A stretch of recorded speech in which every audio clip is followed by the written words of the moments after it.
2030 तक देश विदेश में 70% ईवी होंगे। द नॉर्वेगियन यूनिवर्सिटी की रिसर्च के मुताबिक ऑन द रोड आने से पहले एक EV 13,600 kg carbon dioxide already emit कर चुकी होती है, जिसकी वजह से हर साल 36,000 लोगों की जान चली जाती है। यानी जहां पर लोग ईवी को ग्रीन एनर्जी समझ रहे हैं, वही ईवी आज ग्रीन हाउस इफेक्ट को ट्रिगर कर रही है। ये सबको मद्देनजर रखते हुए ईवी इंडस्ट्री को रिप्लेस करने के लिए टोयोटा ने ऐसा इंजन लॉन्च कर दिया है जो कम्प्लीटली हाइड्रोजन पर चलेगा और कार्बन डाइऑक्साइड के जगह वाटर वेपर को एटमॉस्फेयर में रिलीज करेगा।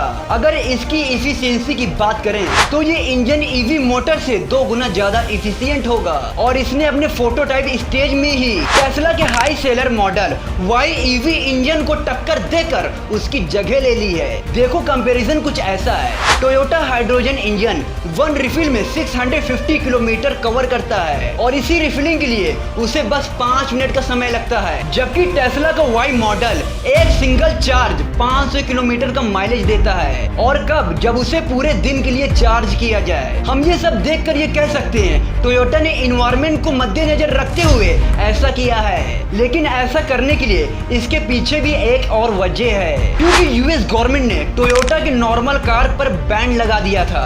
बात कुछ ऐसी है, 2005 से 2015 तक टोयोटा छप्पड़ फाड़ कर अपनी गाड़ियां बेच रहा था। Toyota is the largest seller of the vehicle. उसके वर्कर्स की लापरवाही की वजह से वो टेल पाइप में बिना कोई सुधार किए 10 साल तक गाड़ियां बेचते रहे और फिर जैसे ही ये बात US environment protection agency EPA के नजर में आई, उन्होंने तुरंत इस इशू की रिकॉर्डिंग टोयोटा से डिटेल इन्वेस्टिगेशन डिटेल मांगी, जिसे टोयोटा प्रोवाइड नहीं कर सका और इसके नतीजे में यूएस गवर्नमेंट ने उन पर क्लीन एयर एक्ट वायलेट करने के चार्जेस लगा दिया और इसके साथ साथ कार्बन इमिशन के आंकड़े में हेराफेरी करने के आरोप में $180 मिलियन का फाइन मार दिया।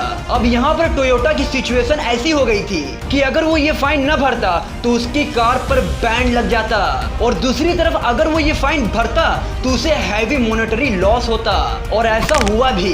अगले 2 साल में इसके शेयर डिक्रीज होने लग गए और इसी हालत में 2020 में कोविड ने भी दस्तक दे दी और सभी ऑटोमोबाइल कंपनी ने इन्वायरमेंट को सीरियस लेना शुरू कर दिया। लेकिन इन सब के बावजूद टोयोटा का मेजरली फोकस अभी भी नॉर्मल कंबशन इंजन पर ही था। अब यहाँ पर टोयोटा कोई नया इनोवेशन करना चाहता था। अब यहाँ पर टोयोटा को फिर से एक झटका लगा, वापस टोयोटा का शेयर 20% से नीचे गिर गया।